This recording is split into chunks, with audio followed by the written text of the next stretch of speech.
Assalamualaikum 3 FM Radio Dara di generasi terpelajar 2020 to make your dream come true. Balik lagi masih di Taruna kita sampai nanti jam 5 sore. Dan Luna masih barengan sama Serma Datar Rian Justin dan juga Serma Datar Made Wirawan nih Sobat Tidar ya. Dan kita bakalan ngobrol-ngobrol cerita-cerita sampai nanti jam 5 sore. Buat kamu yang mungkin nanti pengen nanya nih sama Rian dan juga Serma Datar Made ini, silahkan aja kamu boleh bertanya di 0878 0878 9430. Lanjut lagi kita ngobrol-ngobrolnya ya. Nah, ini sama-sama tingkat 3 ya? Iya. Dari kecabangan apa nih? Kami kebetulan sama kecabangan. Oke. Artileri Pertahanan Udara atau AHANUD. Oke, mungkin boleh diceritain kecabangan itu seperti apa? Oke, kalau di TNI itu ada kecabangan atau korps. Korps itu dia mempunyai tujuannya masing-masing. Ya seperti infanteri itu kan prajurit yang pejalan kaki atau dia yang manuver di bawah. Lalu ada kavaleri itu yang pengendara tank. Lalu armet, kalau armet itu dia artileri tapi sasarannya itu darat ke darat. Beda sama AHANUD atau artileri pertahanan udara. Itu dia artileri itu ya targetnya dari darat ke udara, yaitu sasarannya seperti pesawat, helikopter. Oke, nah mungkin boleh diceritain juga dong di dalam tuh lagi ada kegiatan apa sih? Kegiatan kalau untuk sekarang masih belum ada yang akan menonjol, tapi untuk kegiatan taruna di dalam sekarang ini yang untuk tingkat 3 sekarang lebih fokus ke korpsnya masing-masing. Oke. Jadi mereka belajar ke tempat tempat batalion atau squadron atau pusdik untuk belajar mendalami kecabangannya masing-masing, seperti penerbat atau penerbang angkatan darat. Sekarang mereka sedang belajar di squadron di Semarang. Kalau kavaleri atau yang tank itu, dia sekarang lagi belajar ke Ambarawa. Itu. Oke, aduh menarik sekali. Nah, mungkin Sobat Tidar penasaran nih, pengen tahu cerita-ceritanya pas dulu tingkat 1, tingkat 2, tingkat 3. Mungkin dari tingkat 1 dulu deh ya. Ada pengalaman yang menarik atau pengalaman berat dan menyenangkan gitu ya. Dari siapa dulu nih? Dari Serma Datar Made? Oke, boleh. Dari tingkat 1 nih. Oke, dari tingkat 1 ya. Dari tingkat 1 ini kita baru dari pendidikan dasar, di mana kita baru perpindahan dari baju hijau ke baju loreng. Di mana mindset kita masih setengah sipil, dipaksa untuk ke mindset militer. Jadi kita gimana bisa untuk hidup seperti militer. Jadi bangun pagi, olahraga itu mengikuti aturan-aturan yang ada di militer. Kemudian untuk kegiatan semua full diatur oleh pengasuh. Jadi di sini kami masih di bawah naungan pengasuh. Jadi untuk tingkat 1 kami masih jika makan kami masih diantar, kita masih ditungguin atau masih diberitahu cara makan yang benar. Jadi makan seperti militer ini bukan seperti orang sipil. Jadi kita di Akmil ini menuntut table manner. Jadi kita seperti diajarkan bagaimana makan selayaknya perwira. Jadi gimana untuk enak dipandang di umum. Jadi nanti akan kebawa di rumah masing-masing nanti pada saat cuti misalnya. Itu nanti bakalan kebawa. Jadi kita makan itu nanti bakalan sama orang tua itu bakalan kelihatan seperti perwira. Jadi nggak asal-asalan atau ada aturannya gitu. Kemudian untuk bangun kami dipaksa bangun pagi. Jadi dari sipil mungkin yang susah bangun pagi, Apalagi cowok ya biasanya bangun siang gitu. Jadi kami dituntut untuk bisa bangun sendiri dan melakukan aktivitas pagi itu dengan maksimal. Jadi dengan waktu yang sempit kami harus bisa mempersiapkan semuanya. Jadi kalau menurut pengasuh ini, katanya pengasuh, pagimu menentukan harimu. Jadi kalau pagimu udah kacau, harimu bakalan kacau. Gitu. Jadi awal-awalnya ngerasa berat nih ya. Iya. Oke. Kemudian kalau pengalaman menyenangkan mungkin apa nih waktu tingkat 1? Oke, pengalaman menyenangkan waktu tingkat 1 adalah pesiar pertama. Jadi, Gimana tuh ceritanya tuh? Dimana kita baru pesiar jam 2 dan kita harus masuk jam 7. Ya, jam 7. Jam 7 harus sudah apel. Jadi itu dimana benar-benar bersyukur banget dapat keluar, dapat bisa ngelihat orang lain, bisa ngelihat orang. Oke, bisa jalan-jalan juga ya. Bisa jalan-jalan. Jadi kita kayak mungkin bisa dibilang kasarnya keluar dari penjara gitu. Oke. Tapi pada saat masuk kami memiliki moral tinggi karena semangat kami tambah tinggi dengan adanya pesiar itu. Lanjut sekarang ke Sirmada Tarian deh, pengalaman yang mungkin nggak terlupakan, pengalaman buruk dulu deh, bukan buruk sih, maksudnya ya paling berat gitu ya. Kalau menurut saya itu paling berat tuh di selama 6 bulan pertama ya. Waktu kita di Candaan Muka, di resimen Candaan Muka, yaitu 3 bulan masih Cakra Batar atau calon prajurit Taruna, lalu 3 bulan lagi jadi prajurit Taruna. Itu waktu transisi kami untuk dari sipil ke militer. Oke. Itu dia mengubah kami mindsetnya gimana ya, kehidupan militer ini bilang sama Madi tadi. Kalau buruknya sih Bukan buruk sih ya, lebih ke mungkin berat gitu ya. berat dialami itu karena di 6 bulan pertama itu kami tidak dapat pesiar, tidak dapat. Oke. Dan itu pun 3 bulan terakhir itu kami dapat HP, itu pun cuma 4 jam, itu Sabtu Minggu 4 jam. Itu pun kalau nggak ada pelanggaran, misalkan ada putus di atas ramli atau itu ya, jadi nggak dapat HP. Oke, mungkin kebiasaan kalau di luar juga dulu nggak bisa lepas dari HP, sekarang di dalam harus. Agak siap untuk jaga HP. Kalau pengalaman menyenangkannya seperti apa tuh? Menyenangkannya tuh kalau di tingkat 1 ya itu yang sama kayak Sirmada Made tadi, pertama kali pesiar, soalnya kami kan letting kami waktu itu COVID ya. COVID. Jadi zaman COVID. Jadi kami udah lama nggak keluar, jadi sekali keluarnya seneng banget. Terus yang keduanya itu kalau menurut saya ini udah di tingkat 2 waktu itu. Tingkat 2 kami kunjungan ke kecamatan masing-masing. Waktu itu kami ke Semarang, yaitu Batalion Arhanud 15. Kami punya pengalaman bagaimana kami dikenali dengan alutsista secara langsung, tidak hanya dari buku. Lalu kami belajar tentang radar yang terbaru di Indonesia, yaitu ada CM200, itu jangkauannya sangat jauh sekali. Jadi kami dipelajari itu, jadi kami semakin semangat untuk belajar di kemiliteran gitu. Oke, sekarang kembali ke Sirmada Made nih. Mungkin tingkat 2 ada pengalaman berat dan juga menyenangkan. Kalau tingkat 2 kami ada ini ya, 2 latihan besar, yaitu Pramuka Yuda dan OJT. Jadi dimulai dari OJT ini kami terjun langsung ke medan, yaitu ke kesatuan masing-masing. Kebetulan waktu itu saya terjun ke Batalion Arhanud 8 di Sidoarjo, Jawa Timur. Itu sekitar 1 minggu lebih kita berusaha untuk menjadi seorang pemimpin. Jadi kita mengaplikasikan apa yang kita pelajari di Akmil buat memimpin anggota. Jadi di sana nanti kita jadi satu sama anak buah, jadi satu sama calon anak buah. Itu kita ngikutin kegiatan mereka, kita terjun di tengah-tengah mereka, kita kumpulin mereka malam-malam untuk saling tukar cerita. Jadi kita tahu latar belakang mereka gimana. Kemudian itu pengalaman di tingkat 2 yang baik sih. Soalnya kita jadi ngerti gimana keadaan di luar sana. Jadi keadaan pada saat kita nanti jadi organik atau setelah lulus dari akademi militer itu bagaimana? Oke, kalau pengalaman yang berat nih, ada nggak nih dari tingkat 2? Ya, untuk pengalaman yang berat pada saat Pramuka Yuda ya, itu mungkin untuk mendapatkan sebuah brevet Pramuka Yuda, itu kita menempuh latihan di luar, latihan di hutan, itu sekitar 8 hari.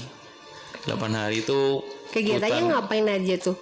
Untuk itu kegiatannya di hutan gunung sampai di lautan. Jadi kita dimulai dari kita survival, kemudian survival itu bertahan hidup di hutan. Jadi tanpa diberi makan. Jadi kita berusaha mencari makan dan memasak sendiri. Terus boleh diceritain nggak? Terus kalian makan apa nih kalau di hutan? Untuk makan kami makan ayam hutan dan Itu hasil berburu apa gimana? enggak, itu kebetulan ada apa namanya? Kayak diberi stok tapi ayam mentah. Dan kami hanya dibekali oleh garam. Jadi kita buat api sendiri, kita buat masak sendiri. Jadi dan ubi juga dikasih. Jadi ubi mentah yang kita masak sendiri di tengah Jadi hutan. bahan makanannya dikasih, cuma kalian disuruh masak gitu ya? Disuruh masak sendiri. Kemudian Sebelumnya mungkin pernah ada pengalaman masak atau ya udah deh sebisanya gitu kalau di hutan. Mungkin itu masak pertama kali gitu. Itu masak pertama kali, biarpun hanya garam tapi itu memuaskan sekali menurut saya. Jadi rasanya nikmat ke depan ya. Sekali. Mungkin karena kelaparan juga mungkin. Kemudian itu dengan cuaca yang ekstrim ya di atas gunung soalnya. Kemudian setelah 3 hari bertahan hidup, kita bergerak ke pantai. Kita bergerak ke pantai dengan berjalan kaki. Jadi berjalan kaki bersama-sama gitu. Satu tim, per tim itu bergerak ke pantai. Kemudian bergerak itu sekitar 72 kilo ya? 75 kilo. Itu 3 hari. 3 hari. Dibagi 3 hari. Kemudian 30, itu 15. Ya. Untuk perjalanan itu memang bukan menggunakan kaki lagi ya, mungkin menggunakan mental. Udah nggak kerasa kayak gitu. Jadi tapi kan kalau capek boleh berhenti dulu, istirahat dulu gitu nggak? Atau tetap lanjut? Jadi nanti istirahatnya ada posnya. Jadi pos nambah air atau pos guyur. Jadi supaya tidak heat stroke, kita ada pos guyur. Itu setiap sekitar 10 kilo. Terus kalau istirahatnya ada waktunya gitu nggak? Harus 1 jam, harus setengah jam gitu. Nggak ada setengah. Setiap 10 kilo kita diberi istirahat sekitar 15 menit. Oh, cuma 15 sekalian menambah menit. air. Iya. Tuh, kemudian setelah sampai di tujuan, misalnya etapa pertama 15 kilo, setelah itu kita menempati tempat untuk berkemah. Jadi itu masih tetap di luar. Kita berkemah, kita bangun kemah sendiri, kemudian kita masak sendiri. Mungkin masaknya menggunakan ini ya, natura. Jadi diberikan mie, beras, jadi kita tetap masak sendiri. Itu selama 3 hari, akhirnya sampai di pantai. Jadi setelah sampai di pantai, kita persiapan untuk melaksanakan mendayung. Jadi mendayung dari bibir pantai ke tengah pantai, terus kembali ke pantai lagi. Itu pelaksanaan LSR. Oke, kalau Sermadatarian ada tambahan buat tingkat 2-nya? Kalau tingkat 2 ya sama aja kali ya. Soalnya itu pengalaman kami yang sangat memorial gitu. Jadi yang sangat apa ya, yang sangat buat saya berkesan di Pramuka Yuda itu pada saat kami jalan kaki berpuluh-puluhan kilo itu, kami ketemu warga dan itu emang dibolehin sama pimpinan kita ya. Jadi itu warga itu juga ikut partisipasi terhadap kegiatan kami. Kadang karena kami capek atau apa, jadi warga ikut ngasih air, ngasih snack, kasih makanan juga gitu ya. Itu sangat apa ya, TNI dengan rakyat ini sangat dekat dari sana saya lihat. Bisa kenal sama masyarakat sekitar juga ya. Iya, gitu. Nah sekarang sampai di tingkat yang sedang kalian jalanin ya, tingkat 3. Pengalaman yang mungkin menyenangkan dulu deh. Dari siapa dulu nih? Dari Indonesia. Ya, Sermadatarian. Kalau di Sermadatar yang sangat ini ya, yang sangat membuat saya bahagia lalu merasa ada tanggung jawab, yaitu pada saat saya naik di tingkat 3 ini saya ditunjuk sebagai Danyon Kor Remaja. Oke, tugasnya apa tuh? Tugas itu yaitu yang kan ada pimpinan dari organik atau dari tentara, lalu ada pimpinannya yang dari tarunanya. Nah, saya ditunjuk yang bagian komandan yang untuk di bagian ketarunaannya. Nah, dan saya dapat komandan batalion remaja atau untuk tingkat 1. Tapi saya belum ada anggota, saya anggota kan masih beda resimen. Jadi kemungkinan Februari awal atau akhir Januari saya baru mulai memimpin. Menurut saya yang paling membuat saya berkesan di tingkat 3 baru-baru ini itu saya diamanahkan untuk menjadi Danyon Kor Remaja.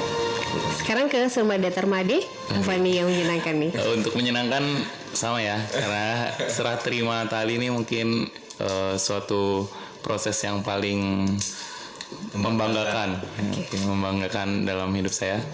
Itu serah terima di mana waktu itu saya ditunjuk sebagai dan kikor ini membawahi 3 peleton. Jadi saya membawahi sekitar 106 orang. Di mana itu merupakan letting saya sendiri. Jadi saya memimpin letting saya sendiri. Jadi itu sebuah tuntutan baru gimana kita bisa membuat letting kita untuk loyal kepada kita. Gimana caranya kita bisa timbul dan tenggelam di waktu yang tepat. Jadi kita ada di tengah mereka untuk mengatur mereka dan kita mampu untuk mengatur diri kita sendiri. Gimana? Sebuah tantangan Sebuah ya. tantangan, betul.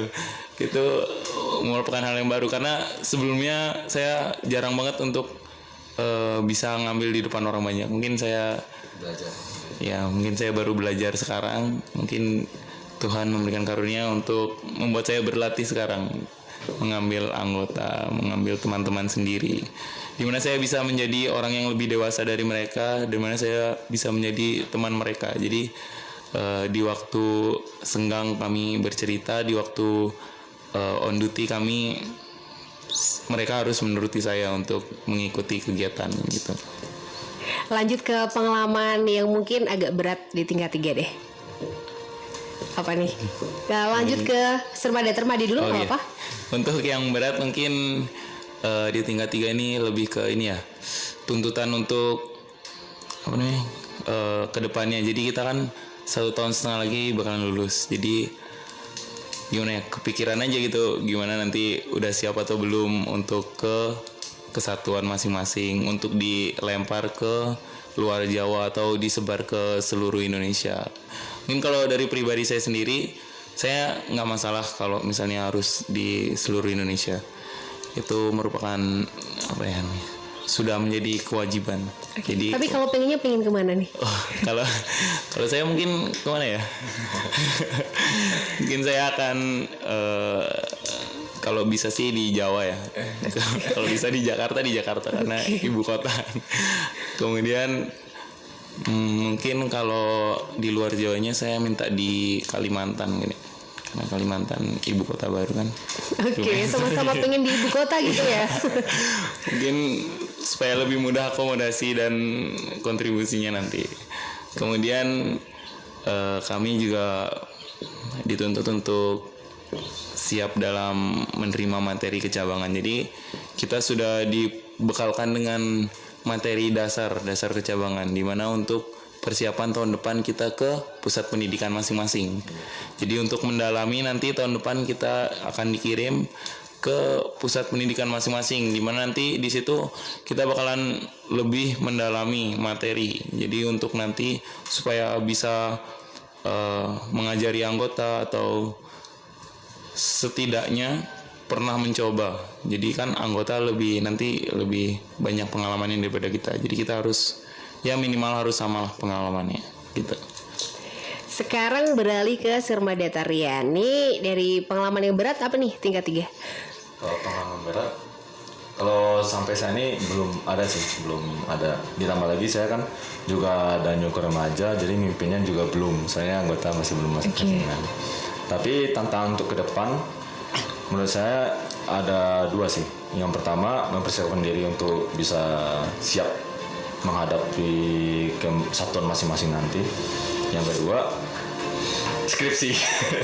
Saat ini tingkat 3 ini kita sudah mengajukan. Udah mulai persiapan gitu ya? Persiapan untuk skripsi tersebut. Ya seperti ngaji judul lah segala macam. Palingan ya itu yang menurut saya tantangan kedepannya lebih berat yang akan kamera. Oke, waduh seru sekali nih ya. Dan sekali lagi Sobat Tidar, kamu juga bisa menyaksikan siaran ini secara langsung di studio tuh suasananya seperti apa di Instagramnya Radio Tidar @radiotidarfm. Nanti kita bakal balik lagi. Kamu penasaran?